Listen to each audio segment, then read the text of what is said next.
നമസ്കാരം, news prime മലയാളത്തിലേക്ക് സ്വാഗതം. 2019 ലോക്സഭാ തെരഞ്ഞെടുപ്പിൽ കർണാടകയിൽ കോൺഗ്രസ് അതിദയനീയമായ പരാജയമാണ് ഏറ്റുവാങ്ങിയത്.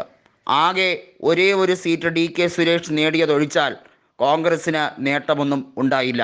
മാത്രമല്ല, ജനതാദൾ സെക്യുലറുമായി സഖ്യം ചേർന്നത് കോൺഗ്രസിന് ചരിത്രവിഡിത്തമായി തന്നെ മാറി എന്നുള്ളത് എടുത്തു പറയേണ്ട ഒരു കാര്യമാണ്. ഇക്കുറി കൃത്യമായ നീക്കങ്ങൾ അവിടുത്തെ ഉപമുഖ്യമന്ത്രിയായിട്ടുള്ള കോൺഗ്രസിൻ്റെ അധ്യക്ഷൻ കൂടിയായിട്ടുള്ള DK ശിവകുമാർ എടുത്തിരിക്കുകയാണ്. കർണാടകയിൽ 28 സീറ്റുകളും ജയിച്ചെടുക്കാൻ വേണ്ടിയുള്ള തീരുമാനം തന്നെയാണ് കോൺഗ്രസിൻ്റേത്. അതിന് കാരണമാകുന്നത് കഴിഞ്ഞ നിയമസഭാ തെരഞ്ഞെടുപ്പിലുണ്ടായ വലിയ മുന്നേറ്റം തന്നെയാണ്. അതിനുശേഷം ജനതാദൾ സെക്യുലറിലെ MLA മാർ പലരും കോൺഗ്രസിലേക്ക് മറുകണ്ഠം ചാടാൻ ഒരുങ്ങിയിരിക്കുകയാണ്. ജനതാദൾ സെക്യുലർ ഏറിയ പങ്കും പൊളിഞ്ഞു എന്ന് തന്നെ പറയേണ്ടി വരും. മൈസൂരിലും മാണ്ഡ്യ മേഖലയിലുമുള്ള വലിയ ശക്തി അതവർക്ക് ക്ഷയിച്ചിരിക്കുന്നു എന്നുള്ളത് എടുത്തു പറയേണ്ട കാര്യമാണ്.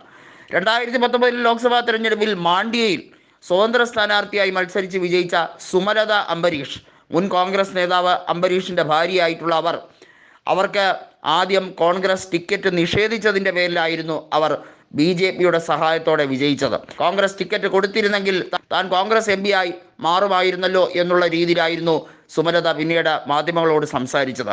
ഇക്കുറി പക്ഷേ കോൺഗ്രസിന് തെറ്റ് തിരുത്താനുള്ള സുവർണ അവസരമാണ്.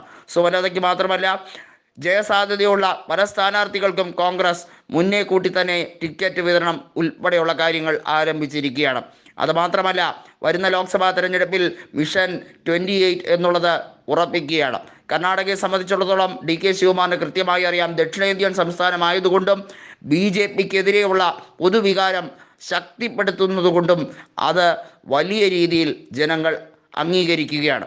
മാത്രമല്ല, നല്ല രീതിയിൽ ഭരണം കാഴ്ചവെച്ച് മുന്നോട്ട് പോകുന്ന സിദ്ധരാമയ്യ സർക്കാരിന് വലിയ ഒരു പൊൻകിരീടം തന്നെയായിരിക്കും ഈ നിയമസഭാ തെരഞ്ഞെടുപ്പെന്ന് കൃത്യമായി വിലയിരുത്തുന്നുണ്ട്. എക്സിറ്റ് പോളിലും സർവേയിലുമൊക്കെ കർണാടകയിൽ BJPക്ക് നഷ്ടങ്ങൾ സംഭവിക്കുമെന്നതും കോൺഗ്രസിന് 50%-ലേറെ വോട്ടുകൾ കരസ്ഥമാക്കാൻ കഴിയുമെന്നുമാണ് പറയുന്നത്. കഴിഞ്ഞ നിയമസഭാ തെരഞ്ഞെടുപ്പിൽ പോലും ശക്തമായ ത്രികോണ പോരാട്ടം ഉണ്ടാകും എന്ന് വിചാരിച്ചെടുത്ത് കോൺഗ്രസ് ജനതാദൾ വോട്ടുകൾ വിഴുങ്ങി ജനതാദളിനെ നിഷ്പ്രഭമാക്കുകയാണ് ചെയ്തത്. ആ ഒരു തുടർ വിജയം വീണ്ടും ആവർത്തിക്കാൻ വേണ്ടിയുള്ള തീരുമാനമാണ് DK ശിവകുമാർ കൈക്കൊള്ളുന്നത്. നമുക്കറിയാവുന്ന കാര്യമാണ്, കർണാടകയിലെ വിജയം എന്നത് കോൺഗ്രസിൻ്റെ ഐതിഹാസിക വിജയമാണ്.